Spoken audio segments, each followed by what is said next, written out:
இரவில் கண்டர்கள் வருவதைப் போலதான் ஜூதர்கள் இஸ்ரேலுக்குள் வந்தார்கள். அதுக்கான நிதிப்படம் அந்த ஜூயிஷ் ஃபண்ட் தான். 5வது ஜியோனிச மாநாடு 1901 நிகழ்ந்த பொழுது ஜூயிஷ் நேஷனல் ஃபண்டை உருவாக்குவது என்ற முடிவுக்கு வந்தார்கள். அந்த ஜூயிஷ் நேஷனல் ஃபண்ட் தான் இன்றைக்கு நாங்கள் பார்க்கிற இஸ்ரேல். நீதி கேட்டு போராடும் ஈழத்தமிழர்கள் நிதிப்பலம் மிக்கவர்களாக வர வேண்டும், எடுத்துக்கொள்ள தேவையில்லை. அந்த ஜூயிஷ் நேஷனல் ஃபண்ட் என்பது ஒரு டயாஸ்பரா, ஒரு புலம்பெயர் சமூகம் எப்படி தாயகத்தில் ஒரு தேசத்தை கட்டியெழுப்பலாம் என்பதற்கு கடந்த நூற்றாண்டின் மகத்தான உதாரணம். ஒரு புலம்பெயர்ந்த சமூகம், ஒரு டயாஸ்பரா என்ன செய்ய முடியும் என்பதற்கு தமிழ் டயாஸ்பரா ஒரு மினுங்கிக் கொண்டிருக்கும் உதாரணமாக மேலெழுந்து வருகிறது. மேடையில் வீட்டிற்கும் சான்றோருக்கும், குறிப்பாக நூலாசிரியருக்கும், அவையில் நிறைந்திருக்கும் மத தலைவர்களுக்கும், சான்றோருக்கும், ஆர்வலர்களுக்கும் எனது மாலை வணக்கங்கள். இந்த நூலுக்கும் எனக்கும் இடையில் என்ன பந்தம் இருக்கிறதோ தெரியாது. தொடக்கத்தில் இருந்தே இந்த நூல் என்னை துரத்துகிறது. நான் விலகி ஓடுகிறேன். கிட்டத்தட்ட பல மாதங்களுக்கு முன்பு டாக்டர் சத்தியமூர்த்தி என்னிடம் இந்த நூலை மொழிபெயர்க்க கேட்டார். நான் வேலைப்படு இருந்தது, மூல நூலை பார்க்க வேண்டும், எனவே அநேகமாக கஷ்டமாக இருக்கும் என்று சொன்னேன். அதற்கு பல மாதங்களின் பின் அண்மையில் மொழிபெயர்ப்பு முடிந்துவிட்டது, அதை ஒருக்க பார்க்கலாம் என்று கேட்டார்கள். ஒரு சந்திப்பை ஒழுங்குபடுத்தினோம், ஆனால் அந்த சந்திப்பு நடக்கவில்லை.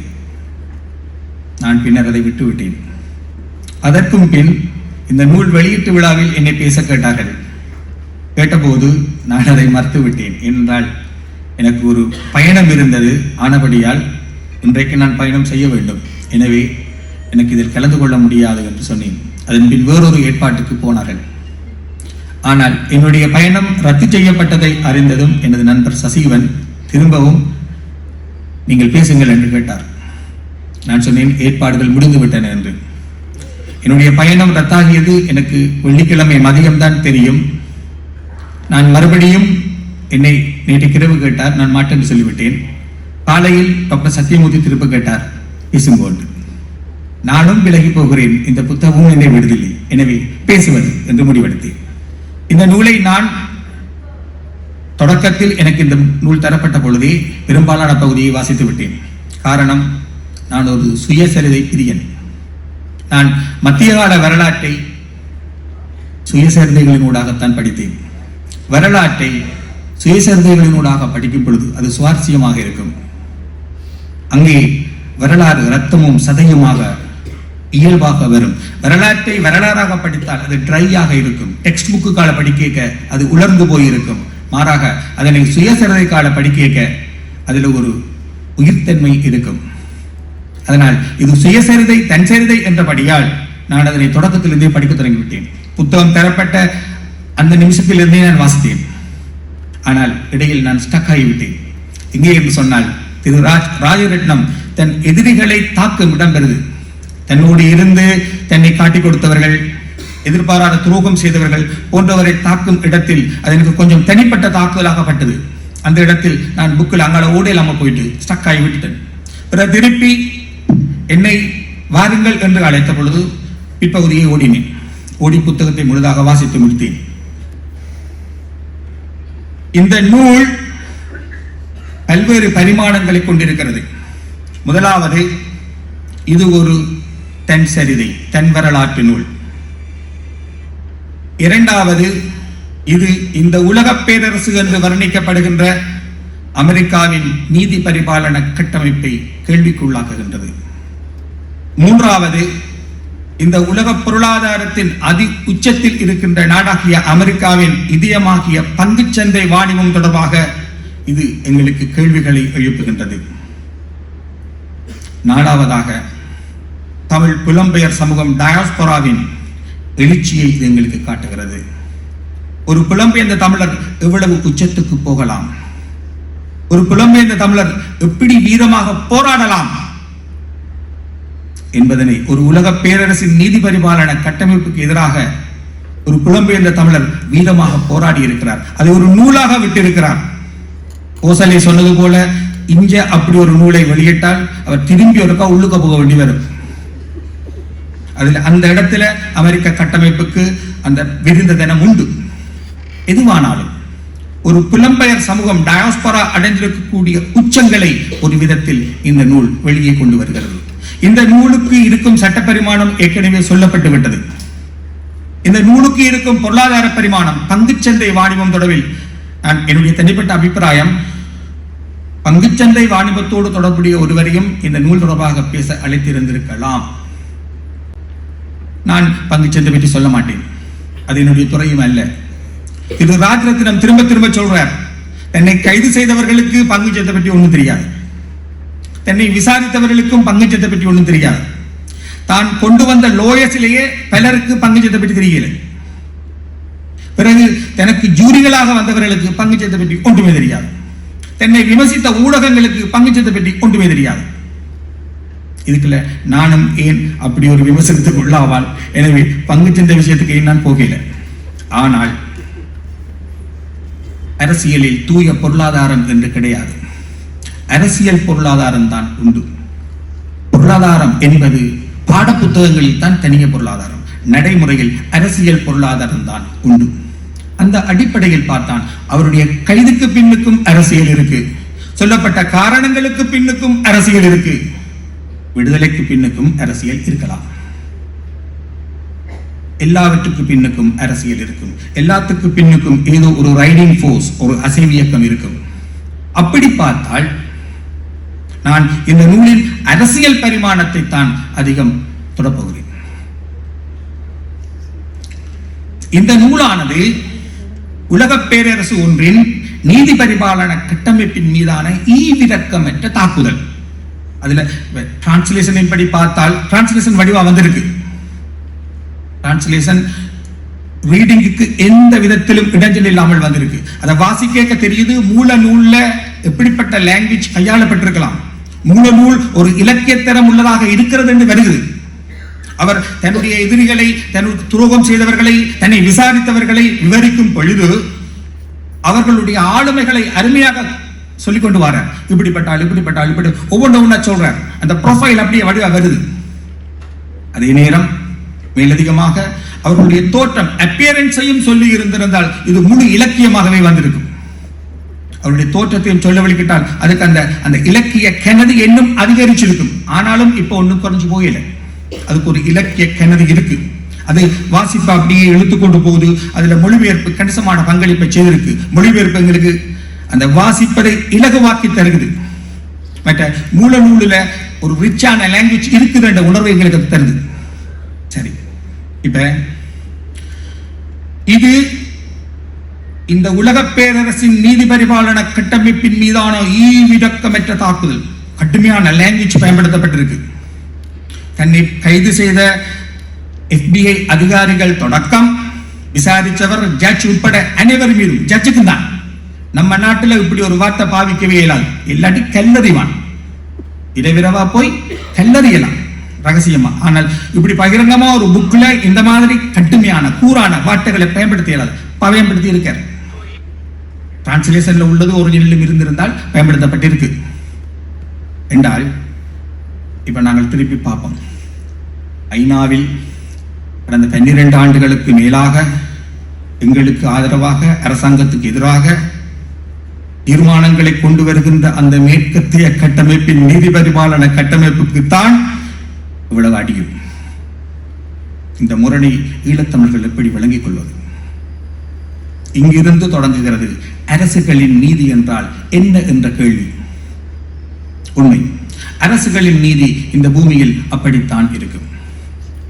அரசுகளின் நீதி அறநெறிகளின் பாட்பட்டது அல்லது நீதிநெறிகளின் பாட்பட்டதோ அல்ல. அது முழுக்க முழுக்க அரசியல், பொருளாதார, இராணுவ நலன்களின் அடிப்படையில் தான் இருக்கும். உலக பேரரசாகிய அமெரிக்கா ஒரு தனிமனிதனாகிய ராஜரத்னத்துக்கு விளங்கிய நீதிதான் அது ஏனைய நாடுகளுக்கு வழங்கும் நீதியும். ஒரு பெரிய உதாரணத்தை நான் உங்கள் முன் விரிப்பேன். ஈராக்கில் மனித குலத்துக்கு தீங்கு விளைவிக்கும் ஆயுதங்கள் இருப்பதாக கூறி ஆக்கிரமித்தார்கள். ஆக்கிரமித்து முடிந்தபின் அதில் சம்பந்தப்பட்ட துறைசார் வல்லுநர்களே சொன்னார்கள் அப்படி ஒன்றும் இல்லை என்று. யாராவது கேட்டோமா? எங்கே போய் நீதி கேட்பது? அவர்கள் ஈராக்கை சிதைத்து விட்டார்கள். ஒரு பழம்பெரும் நாகரீகம் சிதைத்தே விட்டார்கள். ஆனால் பொய்யான காரணங்களை கூறினார்கள். மனித குலத்துக்கு தீங்கான ஆயுதங்கள் இருக்கு என்று சொன்னார்கள். ஒரு ஆயுதத்தை கண்டுபிடித்தார்களா? இல்லை, அழித்து விட்டார்கள் ஈராக்கை. இன்றைக்கு வேற நிலைமை இருக்கு. இந்த பொய்யை சொல்லித்தான் இந்த யுத்தத்தை தொடங்கினார்கள். இப்படி ஒரு நாட்டை தோற்கடிப்பதற்கு பொய் சொல்லும் பேரரசு ஒரு மனிதனை, ஒரு சாதாரண மனிதனை, சிறிய மனிதனை பிடிப்பதற்கு எப்படிப்பட்ட பொய்களை சொல்லும்? அடுத்த பொய்க்கு வருவோம். இன்றைக்கு தென்னாப்பிரிக்கா காசாவில் நடப்பது இனப்படுகொலை என்று சொல்லி அனைத்துலக நீதிமன்றத்தில் ஒரு வழக்கை தொடுத்திருக்கிறது. அனைத்துலக நீதிமன்றம் என்பது ஐநாவின் 6 பிரதான உறுப்புகளில் ஒன்று.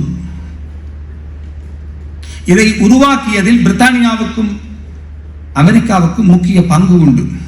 ஆனால் இப்பொழுது வரையிலும் தென்னாப்பிரிக்காவின் வழக்குக்கு ஆதரவாக எந்த ஒரு மேற்கத்திய நாடும் குரல் கொடுத்திருக்கவில்லை. இது ஒரு பக்கம். இன்னொரு பக்கம், தென்னாப்பிரிக்காவுக்கு ஆதரவாக வழக்கு தொடுத்தது தென்னாப்பிரிக்கா இஸ்ரேலுக்கு எதிராக வழக்கு தொடுத்திருக்கு பலஸ்தீனர்களுக்கு ஆதரவாக. 2019ஆம் ஆண்டு கேம்பியா, அதுவும் ஒரு ஆப்பிரிக்க நாடு, மியான்மரில் நடக்கும் ரோஹிங்கா முஸ்லிம் இனப்படுகொலைக்கு எதிராக வழக்கு தொடுத்தது. இரண்டுமே ஆப்பிரிக்கன் கண்ட்ரீஸ். ஆனால் உக்ரைனில் ரஷ்யா இறங்கிய பொழுது அதற்கு எதிராக ஆப்பிரிக்க கண்டத்தில் இருந்து ஒருவரும் குரல் கொடுக்கவில்லை. ஏனென்றால் ரஷ்யா ஆப்பிரிக்காவுக்கு கிட்ட வருகிறது. முன்னாள் பிரெஞ்சு கொலனிகளில் இப்பொழுது நடக்கின்ற பெரும்பாலான ராணுவ சதி புரட்சிகளின் பின்னால் ரஷ்யா இருக்கிறது என்ற சந்தேகம் உண்டு. அண்மை காலங்களில் ரஷ்யாவுக்கும் ஆப்பிரிக்காவுக்கும் உள்ள நெருக்கம் காரணமாக ஆப்பிரிக்கா இந்த இடத்தில் அமைதியா இருக்கு. நேட்டோவுக்கு எதிராக ஆப்பிரிக்கா அமைதியா இருக்கு. அதே நேரம் இஸ்ரேலின் விஷயத்தில் சவுத் ஆப்பிரிக்கா வழக்கு தொடுக்குது. இங்கே பாருங்கள், பேரரசுகள் மட்டுமல்ல, ஏனைய அரசுகளும் கூட நிலங்களின் அடிப்படையில் தான் வழக்குகளை தொடுக்கின்றன. இது அடுத்தது பலஸ்தீனில் இப்ப இனப்படுகொலை நடக்குதுன்னு சொல்றோம். அதுக்கு எதிராக தென்னாப்பிரிக்கா வழக்கு தொடுத்திருக்கு. ஆனால் 2009ஆம் ஆண்டு ஈழத்தமிழர்கள் கொல்லப்பட்ட பொழுது பலஸ்தீன் எந்த விதத்திலும் அதுக்கு குரல் கொடுக்கல. 2014ஆம் ஆண்டு மஹிந்த ராஜபக்ஷவை அழைத்து அவருக்கு பலஸ்தீனத்தின் அதி உயர் விருது ஆகிய பலஸ்தீன நட்சத்திரம் விருதை வழங்கினார்கள். அங்கே ஒரு வீதிக்கு அவருடைய பெயரையும் வைத்தார்கள். இந்த தர்மத்தை எப்படி நீங்கள் வியாக்கியானப்படுத்துவீர்கள்? கியூபா ஆரம்ப காலமிருந்தே போராடும் இயக்கங்களுக்கு முன்மாதிரியாக இருந்தது. தமிழ் இயக்கங்கள் தங்கள் பொறுப்பாளர்களுக்கு காஸ்ட்ரோ என்று கூட பெயர் வைத்திருக்கிறார்கள். ஆனால் ஐநாவில் இன்றைக்கு வேற கியூபா அரசாங்கத்தின் பக்கம் தான் நிற்கின்றது. இப்பொழுது சொல்லுங்கள், அரசியலில் அறம் உண்டா, நீதி உண்டா? இல்லை இல்லை இல்லை. அரசியலில் நிலையான நலன்கள் தான் உண்டு. தென்னாப்பிரிக்காவுக்கும் அதுதான், பலஸ்தீனுக்கும் அதுதான், அமெரிக்காவுக்கும் அதுதான். இந்த அடிப்படையில் தான் முடிவுகள் எடுக்கப்படுகின்றன. நீதியின் பாட்பட்டு கிடையாது. இது அரசுக்கும் இடையிலான ஸ்ட்ரக்சரல் ரிலேஷன்ஷிப்புக்குள்ளேயும் வரும், அரசுக்கும் தனிமனிதர்களுக்கும் இடையிலான உறவுக்குள்ளேயும் வரும். திரு ராஜரட்னத்துக்கு அதுதான் நடந்தது. அரசு அதுக்கு தேவை இருந்தது. அப்பொழுது அமெரிக்கா ஒரு பொருளாதார நெருக்கடிக்குள் சிக்கி இருந்தது. அதற்கு பலியாடுகள் தேவைப்பட்டன. எனினும் அதுக்கு பின்வந்த அந்த வால் ஸ்ட்ரீட்டை முற்றுகையிடும் ஒரு போராட்டத்தை அதனால் தடுக்க முடியவில்லை. சிலரை அவர்கள் பலியாடாக முற்பட்டார்கள். ஒரு அரசு தன் தவறை மறைப்பதற்கு தனிநபர்களை பலியாடுகளாக தேடியது. அந்த நூலில் அவர் அழகாக சொல்கிறார். ஸ்டாலினுடைய அந்த புலனாய்வு அதிகாரி சொல்வதாக, நீங்கள் ஒரு மனிதனை கண்டுபிடியுங்கள், நான் ஒரு குற்றத்தை கண்டுபிடிக்கிறேன்.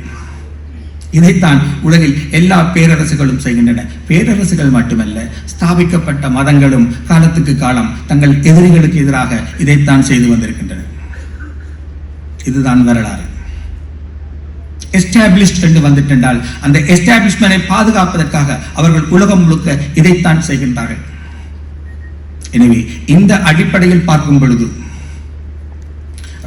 ராஜரண்யத்துக்கு நடந்திருப்பது என்பது உலக பரப்பின் அரசியலை, நவீன அரசியலை மட்டுமல்ல, அதுக்கு முந்தைய அரசியலையும் விளங்கிக் கொள்ளும் பொழுது இது ஒரு புதிய விடயம் கிடையாது. உலகம் முழுக்க இப்படித்தான் அரசுகளின் நீதி இருக்கு. நீதிபதிகள் தனிப்பட்ட முறையில் நீதிமான்களாக இருக்கலாம், ஆனால் அரசுகளின் நீதி என்பது உலகம் முழுவதும் இப்படித்தான் இருக்கு. குறிப்பாக பேரரசுகளின் நீதி இப்படித்தான் இருக்கும். எனவே இந்த நூலில் எங்களுக்கு கிடைக்கும் செய்தி அதுதான். அதற்கடுத்த செய்தி புலம்பெயர் தமிழ் சமூகத்தின் எழுச்சி. ஒரு புலம்பெயர் முதலீட்டாளராக அவர் மினுகிக் கொண்டு மேலே வரும் ஒரு காலகட்டத்தில் அவர் கைது செய்யப்படுகிறார். அவர் கைது செய்யப்பட்ட காலகட்டமும் தமிழ் மக்களிடம் இருந்த ஒரு கருநிலை அரசு சிதைக்கப்பட்ட காலகட்டமும் ஏறக்குறைய முன்பின்னாக வருகின்றன. இதற்குள்ளால் புலம்பெயர்ந்த தமிழ் சமூகம் தனது ஆயுத போராட்டத்துக்கு எந்த விதமான உதவிகளை செய்யலாம் என்பதில் சில கண்டிப்பான வரையறைகளை உணர்த்த வேண்டிய தேவை மேற்கு நாடுகளுக்கு இருந்திருக்கலாம். அந்த அடிப்படையிலும் கைதுகள் நிகழ்ந்திருக்கலாம். ராஜரட்னம் மட்டுமல்ல, ஒரு மருத்துவரும் உட்பட பலர் கைது செய்யப்பட்டார்கள், பின்னர் விடுவிக்கப்பட்டார்கள். எனவே இந்த கைதுகளுக்கு பொருளாதார காரணங்களுக்கும் அப்பால் அரசியல் காரணங்களும் இருந்திருக்கலாம். அது அது பகிரங்கமாக உரையாடப்பட போவது கிடையாது. ஏனென்றால் அது அரசுகளின் அரங்கு, அரசுகளின் நீதி. ஆனால் இதில் ஈழத்தமிழர்கள் கற்றுக்கொள்ள வேண்டிய ஒரு விடயம் இருக்கிறது. தமிழ் டயாஸ்பரா என்பது உலகின் கவர்ச்சி மிக்க ஒரு இளம் டயாஸ்பராவாக எழுச்சி பெற்றுவிட்டது. ஜூத டயாஸ்பராவுக்கு பின் தமிழ் டயாஸ்பரா என்பது இன்று உலகின் மிகவும் சக்தி மிக்க ஒரு டயாஸ்பராவாக எழுச்சி பெற்று வருகிறது. குறிப்பாக 2ஆம் தலைமுறை புலம்பெயரிகள் தாங்கள் வாழும் களங்களிலே சாதனையாளர்களாக மேலிடத் தொடங்கிவிட்டார்கள். ஐரோப்பாவிலும் அமெரிக்க கண்டத்திலும் விதைக்கப்பட்ட தமிழ் வித்துக்கள் அங்கு புதிய புதிய செடிகளை பெற தொடங்கிவிட்டன. நான் ஜூதர்களோடு ஒப்பிடுவதற்காக நான் ஜூதர்களின் இனப்படுகொலையை ஏற்றுக்கொள்கிறேன் என்று நீங்கள் எடுத்துக்கொள்ள தேவையில்லை. ஆனால் ஒரு புலம்பெயர்ந்த சமூகம், ஒரு டயாஸ்பரா என்ன செய்ய முடியும் என்பதற்கு தமிழ் டயாஸ்பரா ஒரு மினுங்கிக் கொண்டிருக்கும் உதாரணமாக மேலெழுந்து வருகிறது. இதில் ராஜரட்னம் எங்களுக்கு ஒரு உதாரணத்தை காட்டுகிறார். அவர் சொல்லுகிறார், நெடுக, உண்மை உன்பக்கம் இருந்தால் நீ உறுதியாக நில்லென்று. உண்மையை நீ அறிவாய், உண்மை உன்னை விடுதலை செய்யும் என்று பைபிள் கூறுகிறது. அவரை கைது செய்தது FBI. அந்த நாட்டின் அடுத்த கட்ட உயர் புலனாய்வு கட்டமைப்பு CIA. CIA-னுடைய தலைமையகத்தில் முன்னுக்கு ஒரு மகுட வாசகம் கல்லில் பொறிக்கப்பட்டிருக்கிறது. The truth shall set you free. Bible வாசகம், உண்மை உன்னை விடுதலை செய்யும். அது எந்த உண்மை? CIA சொல்ல வார உண்மை எது? பைபிள் சொல்ல வார உண்மை எது? இது ராஜரத்னம் சொல்லுகிற உண்மை எது? உண்மையை நீ அறிவாய், உண்மை உன்னை விடுதலை செய்யும். பேரரசுகள் தங்களுக்கு ஏற்றாற் போல உண்மையை இன்டர்பிரட் பண்ணும். ஈழத்தமிழர்கள் அதை எங்களுக்கு சாதகமாக இன்டர்பிரட் பண்ணுவோம். தமிழ் டயாஸ்பரா இப்ப எழுச்சி பெற தொடங்கி இருக்கு. ராஜரட்னம் திரும்ப திரும்ப சொல்லுகிறார். இதுல மட்டுமல்ல, அவர் தான் வேற வேற பேட்டிகளிலும் அவ்வாறு தான் சொல்லுகிறார். தனக்கு தன் தந்தை சொன்னதை திரும்ப திரும்ப அவர் ஞாபகப்படுத்துகிறார். நீ உண்மைக்காக உறுதியாக நில்லென்று. அவர் தன் முன்னோர்களை எப்பொழுதும் மேற்கோள் காட்டுகிறார், தந்தையை, தாத்தாவை. இது என்னத்தை காட்டுதென்றால், ஒரு செழிப்பான பண்பாட்டு நடுத்தர வர்க்கம் உள்ள மக்களை தோற்கடிக்க முடியாது என்பதற்கு அவர் ஒரு உதாரணம். ஒரு பண்பாட்டு செழிப்பு மிக்க நடுத்தர வர்க்கத்தை கொண்டிருக்கும் மக்களை உலகில் யாராலுமே தோற்கடிக்க முடியாது. ஆப்பிரிக்காவில் தோன்றிய அமில்கார் கப்ரால் போன்றவர்கள் திரும்ப திரும்ப அதை சொல்லுகிறார்கள். நாங்களும் ஒரு பண்பாட்டு செழிப்பு மிக்க நடுத்தர வர்க்கத்தை கொண்ட மக்கள். அப்படி ஒரு நடுத்தர வர்க்கத்துக்குள்ளான ராஜ் வாரன். அவர் அப்பாவு இப்படி சொன்னார், தாத்தாவு இப்படி சொன்னார் என்று சொல்றார். அது எல்லாமே அவருடைய ஆளுமையை செதுக்குது. அது எல்லாமே அவருடைய அற உலகத்தை தீர்மானிக்குது. அதுக்குள்ளால்தான் அவர் செதுக்கப்பட்டு வாரார். அவர் இன்றைக்கு ஒரு முன்னுதாரணமான ஒரு புலம்பெயர் தமிழர். ஒரு பேரரசின் நீதி கட்டமைப்போடு அவர் மோதி இருக்கிறார். ஏன் மோதக்கூடிய நிதி பலத்தோடு அவர் இருந்திருக்கிறார். ஈழத்தமிழர்களும் நீதி கேட்டு போராடும் ஈழத்தமிழர்கள் நிதிப்பலம் மிக்கவர்களாக வர வேண்டும். அதற்கு ராஜ் ஒரு உதாரணம். இன்றைக்கு மூன்றாவது புலப்பெயர்ச்சி அலை நடந்து கொண்டிருக்கு. முதலாவது புலப்பெயர்ச்சி அலை 83 ஜூலைக்கு முன்னுக்கு ராஜ் அதுக்கு கிட்டத்தான் வார. இரண்டாவது புலப்பெயர்ச்சி அலை 83 ஜூலைக்கு பிறகு, அதுதான் பெருசு. மூன்றாவது புலப்பெயர்ச்சி அலை பொருளாதார நெருக்கடியோடு தொடங்கி இப்பொழுது நடக்கு. அதுக்குள்ள சிங்கள மக்களும் பெறுகிறார்கள். இந்த மூன்றாவது புலப்பெயர்ச்சி அலையால் நமது சனத்தொகை கரைந்து கொண்டு போகிறது. இங்கு முதலீட்டு ஆர்வத்தை பெருக்க வேண்டும். இங்கு தொழில் வாய்ப்புகளை அதிகப்படுத்த வேண்டும். இல்லை என்றால் இந்த சனம் அப்படியே வடிஞ்சு வெளியில போயிடும். இந்த மூன்றாவது புலப்பெயர்ச்சி அலையில் இருந்து தமிழ் மக்கள் தங்களை பாதுகாத்துக் கொள்ள வேண்டியிருக்கு. எனவே ராஜ் போன்றவர்கள் இந்த இடத்தில் முதலீடுகளை செய்யலாம். அவர்களை இன்றைக்கு ஏன் சனம் வெளியில போகுது? ஏனென்றால் புலம்பெயர் வாழ்வு ஒரு முன்னுதாரணமாக இருக்கு. ஒரு சொகுசான, செழிப்பான, பாதுகாப்பான வாழ்வாக இருக்கு. எனவே மக்கள் வெளியேறிக் கொண்டிருக்கிறார்கள். இந்த புலப்பெயர்ச்சி அலையை தணிப்பதாக இருந்தால் ஒரே ஒரு வழிதான் இருக்கு. முதலீடுகளை ஊக்குவிப்பது, இங்கேயும் உழைக்கலாம் என்ற நம்பிக்கையை கொடுப்பது. ஆம், புலம்பெயர்ந்த தமிழர்கள் இங்கே முதலீடு செய்ய வேண்டும். கனடாவில் இருந்து வந்து ஒருவர் பல்கலைக்கழகத்தை கட்டியது போல நாங்கள் எங்களுக்குரிய பல்கலைக்கழகங்களை கட்டுவோம். எங்களுக்கு வேண்டிய துறைகளை விருத்தி செய்வோம்.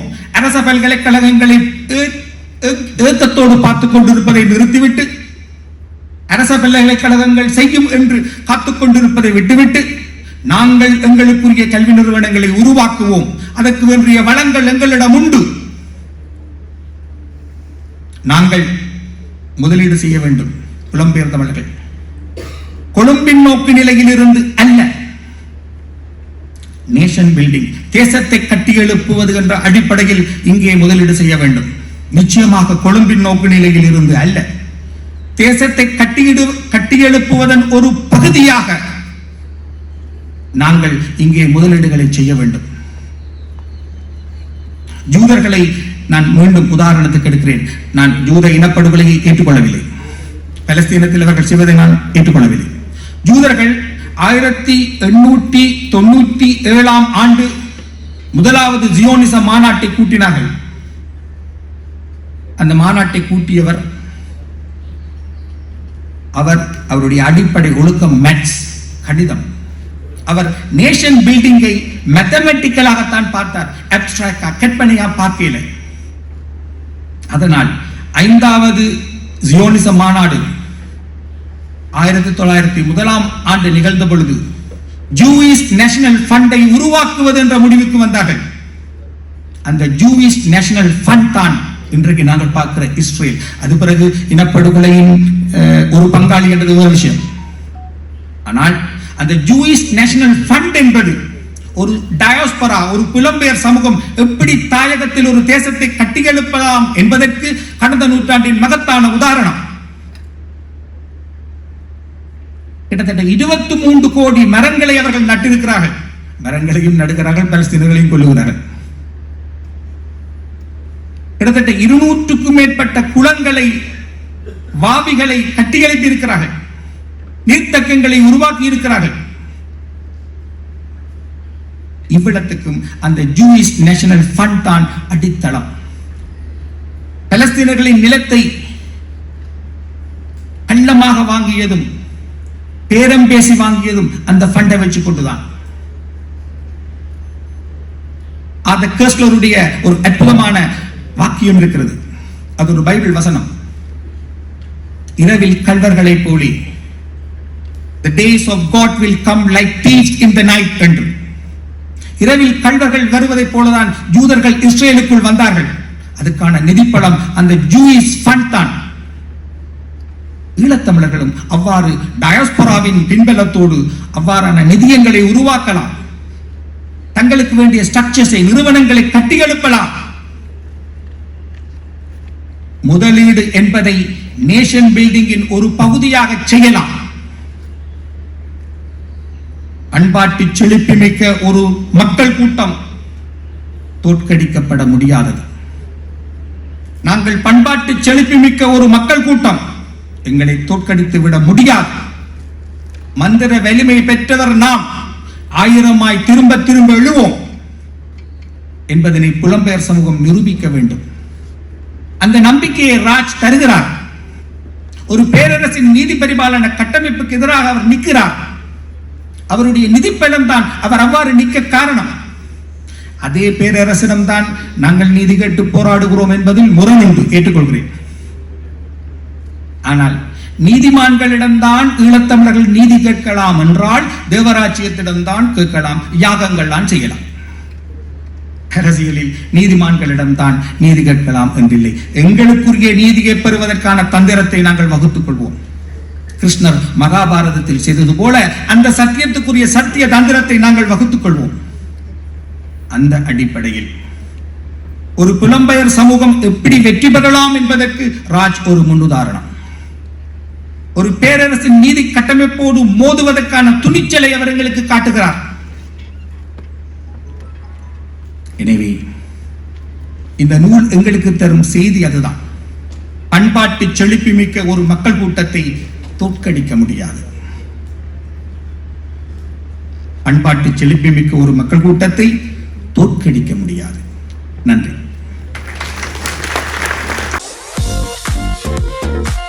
இது போன்ற செய்திகளை தெரிந்து கொள்ள சமூகம் நியூஸ் சேனலை சப்ஸ்கிரைப் செய்து அருகில் உள்ள பெல் பட்டனை கிளிக் செய்யுங்கள். மேலும் இது போன்ற செய்திகளை உடனுக்குடன் தெரிந்து கொள்ள சமூகமீடியா.com என்ற இணையதளத்தின் வாயிலாகவும் எங்களுடன் இணைந்திருங்கள்.